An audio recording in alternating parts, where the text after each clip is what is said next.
नमस्कार, आप सभी लोग का बहुत बहुत स्वागत है। मैं हूं आपके साथ जानवी जायसवाल और आज बात बिहार चुनाव की। बिहार में चुनाव है और इस चुनाव में काफ़ी घमासान भी दिखने को मिल रहा है। क्यों? क्योंकि बिहार वोटर लिस्ट रिवीजन पर सुप्रीम कोर्ट ने हरी झंडी तो दिखाई दी है, लेकिन विपक्ष तो मानने का नाम ही नहीं ले रहा है। आज बिहार वोटर लिस्ट रिवीजन पर डबल अटैक हुआ है, वो भी विपक्ष के द्वारा, जहां पर असम में हुंकार भरते हुए राहुल गांधी ने बिहार वोटर लिस्ट रिवीजन पर तंज कसा और उसमें उसमें आप ये भी देख सकते हैं कि बंगाल की सीएम ममता बनर्जी का भी पक्ष सामने आया है, उन्होंने भी तंज कसा है। इस सभी मुद्दों पर चर्चा लेकर आज मैं आपके साथ मौजूद हूं और मेरे साथ मेरे सहयोगी अक्षय हैं। अक्षय, आपका बहुत बहुत स्वागत है। और अक्षय, आप इस विषय पर पूरा अपडेट बताइए कि आज अपडेट क्या है बिहार वोटर लिस्ट रिवीजन पर। सभी को प्रणाम, नमस्कार। तो आज जैसा कि जानवी आपने कहा कि बिहार वोटर लिस्ट डिवीज़न पर जो है राहुल गांधी का बयान आया है। अब ये चीज़ें जो है बिहार वोटर लिस्ट डिवीज़न पे जो घमासान है वो सिर्फ बिहार तक सीमित नहीं है, बिहार के बाहर भी ये देखा जा रहा है। जैसा कि पश्चिम बंगाल में ममता बनर्जी का बयान आया, वो बयान क्या है, लेकिन उससे पहले कल का जिक्र कर दे। कल एनडीए के साथी टीडीपी का भी बयान था। तो टीडीपी ने जो है सलाह दिया था चुनाव आयोग को। अच्छा। एक पत्र लिख करके उन्होंने कहा था कि कुछ उसमें जो है अपडेट करने के लिए। तो इन सब के बीच अभी ममता बनर्जी का बयान आया है, राहुल गांधी का बयान आया है, और साथ ही साथ बिहार वोटर लिस्ट डिवीजन पर बीएलओ पर सवाल उठ रहे थे। तो अभी जो अपडेट आ रहा है उस अपडेट में ये देखा गया कि लगभग 100 ऐसे बीएलओ हैं जिन पर बिहार में कार्रवाई हुई है। जी। और चूंकि आज एक वीडियो जो है वो वायरल हुआ था, वो वीडियो दरभंगा का था, जिसमें कि कहा जा रहा था कि दरभंगा में भाजपा की जिला अध्यक्ष हैं। जी। तो वो वहाँ पे बैठ करके बूथ पे बैठ करके वोटर लिस्ट रिवीजन का काम कर रही थी। अच्छा। जिसका वीडियो वायरल हुआ। तेजस्वी यादव ने भी अपने ट्विटर हैंडल पर उसे शेयर किया, कांग्रेस के हैंडल पर भी उसे शेयर किया गया। और काफ़ी इसको लेकर के विवाद हुआ कि भाई अब जो है बीजेपी कार्यकर्ता जो वोटर लिस्ट रिवीजन का काम कर रहे हैं, बीएलओ नहीं कर रहे हैं। तो उसके बाद उस पर बातचीत में पता चला कि नहीं, ऐसा कुछ नहीं था। मतलब जो महिला थी वो वाकई में बीजेपी के जिला अध्यक्ष तो थी, लेकिन वो अपने परिवार का फॉर्म वहाँ पे बैठ के भर रही थी। अच्छा। ना कि वो वोटर लिस्ट रिवीजन का काम दूसरे के लिए कर रही थी। तो ये सबसे बड़ी चीज़ है। लेकिन बीएलओ को लेकर के कई सारी चीज़ें आ रही थी कि भाई हर जगह पे बूथ लेवल पे सही से काम नहीं हो रहा है, उन पर सवाल उठाए जा रहे थे। एक जगह पे देखा गया कि वो पैसा ले रहे थे, 40 रुपया उन्होंने घूस लिया था ऑनलाइन। तो कई बार कई चीज़ें देखी गई। रिपोर्ट पे, ज़मीनी रिपोर्ट जो आया उसमें बीएलओ कहीं ना कहीं काम में कोताही कर रहे थे। तो उसके बाद जो है लगभग 100 जो बीएलओ हैं उनके ऊपर में कार्रवाई हुई है। तो ये अभी तक का बिहार वोटर लिस्ट डिवीज़न का अपडेट है, क्योंकि लोग कह रहे थे कि हमारे यहाँ बीएलओ आए ही नहीं। अच्छा। तो इस तरह का, और चुनाव आयोग का जहाँ तक कहना है कि लगभग 82-83% जो है फॉर्म भरा जा चुका है। तो कई कन्फ्यूज़न थे। हालांकि चुनाव आयोग अपना काम कर रही है। अगर बीएलओ हमारे और कैसे लोग होते हैं वो काम नहीं करेंगे तो उनके ऊपर कार्रवाई स्वाभाविक है, होगा ही होगा। लेकिन इसी बीच जो है ममता बनर्जी का बयान आया है। ममता बनर्जी ने कहा, कल टीडीपी जो है केंद्र में एनडीए के साथी, उन्होंने सवाल उठाया था। अब सवाल उठाए या सलाह दे, लेकिन दिक्कत तो है, परहेज तो है। बिल्कुल। हाँ, अब जो है ममता बनर्जी ने सवाल उठाया। ममता बनर्जी का ये कहना है कि जिस तरह से महाराष्ट्र में भी बीजेपी ने यही काम किया था कि वोट काटे गए थे, और इसी तरह से महाराष्ट्र में भी जीत हुई थी एक, और ठीक उसी प्रकार से बिहार में भी यही रणनीति बनाई जा रही है। और वोटर लिस्ट में कुछ लोगों के नाम काट के बिहार में जीत हासिल करने की ये कवायद जो है वो कर रही है बीजेपी गवर्नमेंट। तो उस पर फिर आपको राहुल गांधी का भी बयान आया। राहुल गांधी ने भी कहा कि इस महाराष्ट्र में सेम बात उन्होंने भी कहा है कि महाराष्ट्र में भी उसी तरह से हुआ। चुनाव आने से सब नाम निकाल देना। एक तो इलेक्शन कमीशन बैठे हैं, मैं उसको डिसरेस्पेक्ट नहीं करते हैं, लेकिन अगर कोई बीजेपी दलाली करे तो हम उसको इंसान के लिए हम कहेंगे दलाली मत करना, हम नहीं छोड़ेंगे। मैं बिहार में सुना 30.5 लाख वोट निकाल दिया। ऐसा करके महाराष्ट्र में बीजेपी जीता, नहीं तो नहीं जीतता। दिल्ली में भी ऐसा करके जीता, बिहार में भी ऐसा प्लान कर रहा है, वो भी हमारा भाई बहन है। बंगाल में भी प्लान करना है। हम तो इंच में लड़ाई करेंगे और दिखा लेंगे बिना युद्धे कि उन्होंने बिहार में नई वोटर लिस्ट तैयार करनी शुरू कर दी है और उस वोटर लिस्ट में लाखों करोड़ों लोगों को वो हटा रहे हैं। किसको हटा रहे हैं? गरीबों को, मजदूरों को, किसानों को, कांग्रेस पार्टी के वोटर्स को, आरजेडी के वोटर्स को। हम वहां पे आंदोलन कर रहे हैं, हम उन पर दबाव डाल रहे हैं, मगर मैं कांग्रेस पार्टी के नेताओं को और हर वोटर को कहना चाहता हूं, जो इन्होंने महाराष्ट्र में किया, जो ये बिहार में करने की कोशिश कर रहे हैं, वही ये आसाम में कोशिश करने की ये कोशिश करेंगे। बिहार में भी यही चीज़ें होने की जा रही है। ममता बनर्जी ने इतना कहा है कि ये हम होने नहीं देंगे इस तरह की चीज़ें, और उन्होंने कहा है कि हालांकि किसी का नाम नहीं लिया, किसी संस्थान का नाम नहीं लिया, लेकिन ममता बनर्जी ने साफ तौर पे कहा कि अगर कोई बीजेपी की दलाली करती है तो वो हम करने नहीं देंगे। तो ये अभी तक का जो अपडेट है बिहार वोटर लिस्ट डिवीज़न को लेकर के था। लेकिन जहाँ तक तेजस्वी यादव का सवाल है और प्रशांत किशोर जो भी विपक्ष में है, प्रशांत किशोर ने भी सवाल उठाया है कि अगर जैसे 2024 के लोकसभा चुनाव में तो उसी वोटर लिस्ट पे जो है चुनाव हुआ था, है और तब पीएम तो, हाँ। पीएम मोदी जो है उसी वोट के आधार पे जो है आज पीएम बन के बैठे हैं, तो उन पे भी सवाल उठने चाहिए, क्या वो फर्जी वोटर थे।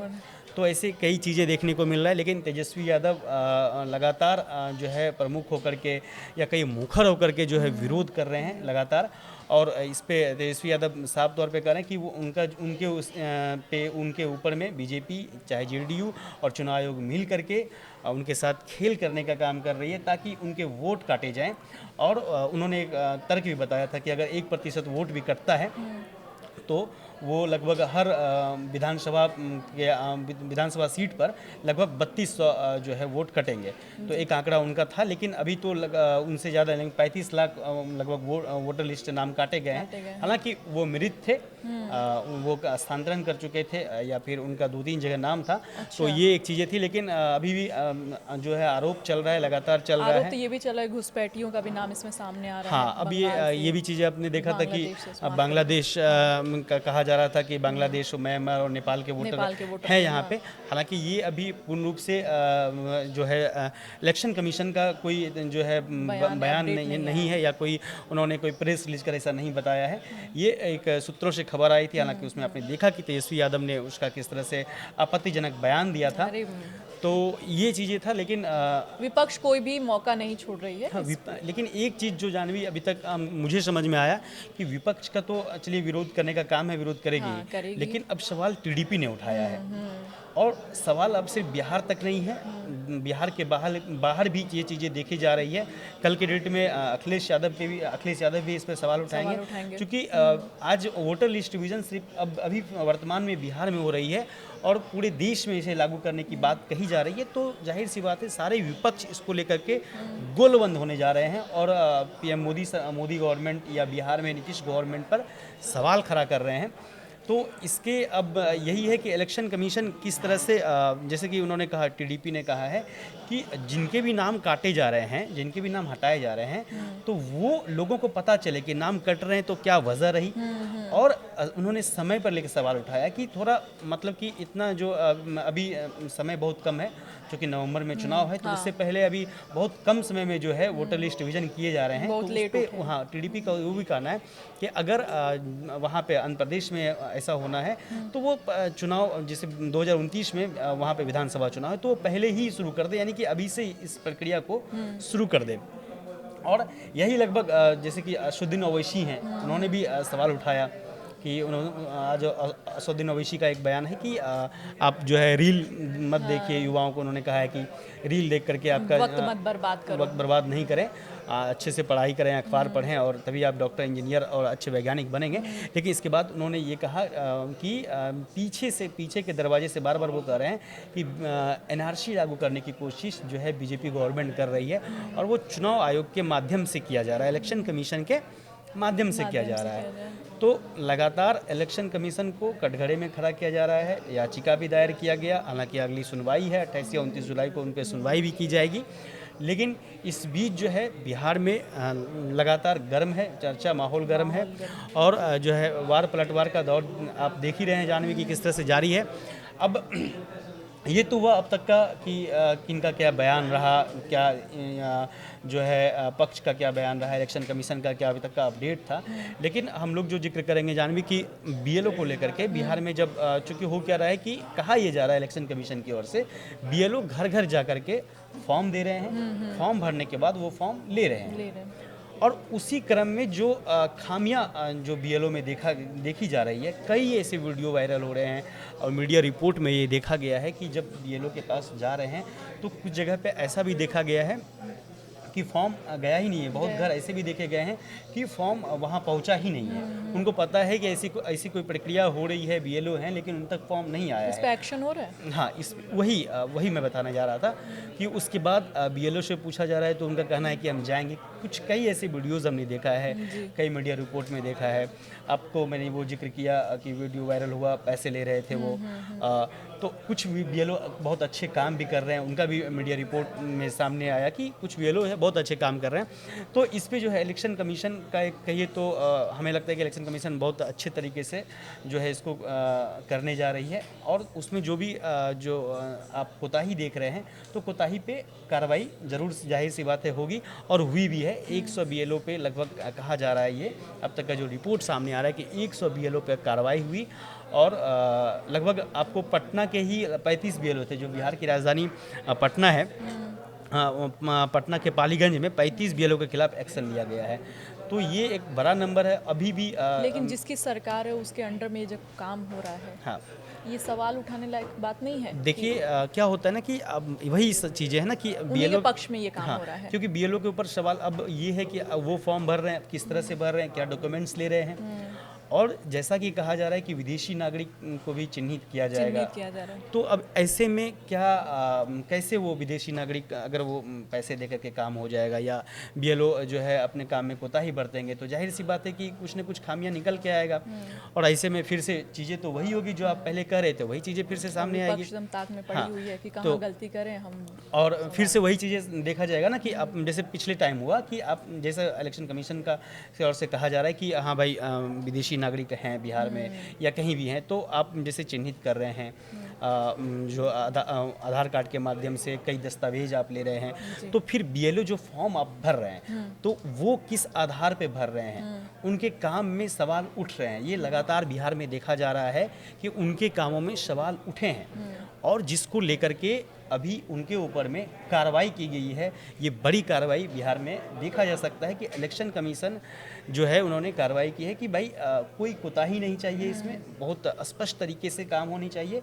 और अभी 100 लोग जो हैं बीएलओ उन पर कार्रवाई हो चुकी है बिहार में। आम भाषा में अगर हम पूछें, आम आदमी अगर आपसे पूछे कि ये वोटर लिस्ट रिवीजन से कितना फ़ायदा होगा बिहार चुनाव में? देखिए अभी जो वही मैंने बताया कि वोटर लिस्ट रिवीजन से चूँकि एक तरह से आप कहिए आम भाषा में या एक आसान से शब्दों में कहिए, एक लाइन में कहिए तो ये एक अपडेट है। जैसे हम अपने घर की सफाई करते हैं, कुछ समय पे सफाई करते हैं, तो एक तरह से ये अपडेट है। वोटर लिस्ट रिवीजन में जो लोग कुछ मृत पाए जा रहे हैं, स्थानांतरण कर चुके हैं, कुछ लोग बिहार आ ही नहीं रहे हैं, तो ऐसे लोगों का नाम जो अभी तक इलेक्शन कमीशन का आंकड़ा है कि ऐसे ही लोगों का नाम काटा गया है। लेकिन चूंकि इसको लेकर के कन्फ्यूज़न बहुत है, लोग कई तरह के कुछ जो है बात विवाद में पड़ रहे हैं कि भाई ऐसा हो जाएगा, वैसा हो जाएगा, इनके नाम काट दिए जाएंगे। ऐसा कुछ अभी देखा नहीं गया है। ये आप तब दावा कर सकते हैं कि भाई इन लोगों का नाम काट दिया गया है जब फाइनल लिस्ट बन करके आ जाए। अभी फाइनल लिस्ट बन के नहीं आया है, अभी सिर्फ फॉर्म जमा हो रहा है। तो मेरा ये कहना है कि अभी समय है फॉर्म भरने का, आप अच्छे से फॉर्म भरें, फॉर्म फिल करके आप जमा करें जी। उसमें कोई जो कुछ प्रॉब्लम है या कोई दिक्कत हो रही है तो आप उस पर सवाल खड़ा कर सकते हैं। लेकिन अभी ये नहीं कहा जा सकता है कि इसमें जो है कोई खामियां है कि भाई इनका नाम हट गया, क्योंकि नाम जितने भी हटे हैं, जो भी नाम हटे हैं वो या तो मृत पाए गए हैं, तो वो तो ऐसे भी वोट नहीं कर रहे थे, या फिर उनके वोटर लिस्ट का हो सकता है कि दुरुपयोग होता हो। और ऐसा कई बार देखा भी गया है कि ऐसे वोटर लिस्ट का जो वोटर आईडी कार्ड होता है उनका कहीं ना कहीं दुरुपयोग देखा जाता है। तो इलेक्शन कमीशन का काम है, वो अपना काम कर रही है। इस पर जो है बाकी विपक्ष जो है वो सवाल उठाने का उनका काम है, वो भी हो रहा है। और इन सब के बीच जो है BLO के ऊपर में कार्रवाई हुई है। बिहार वोटर लिस्ट रिवीजन को लेकर के अब तक का यही जानवी जो है बड़ा अपडेट है। तो आज इस पॉडकास्ट में आपने जाना कि बिहार वोटर लिस्ट रिवीजन पर क्या कार्रवाई हो रही है, क्या चर्चा चल रही है। अगले एपिसोड में हम जानेंगे कि आखिर बिहार चुनाव में क्या खलबली मची हुई है। तब तक दीजिए मुझे इजाज़त। नमस्कार।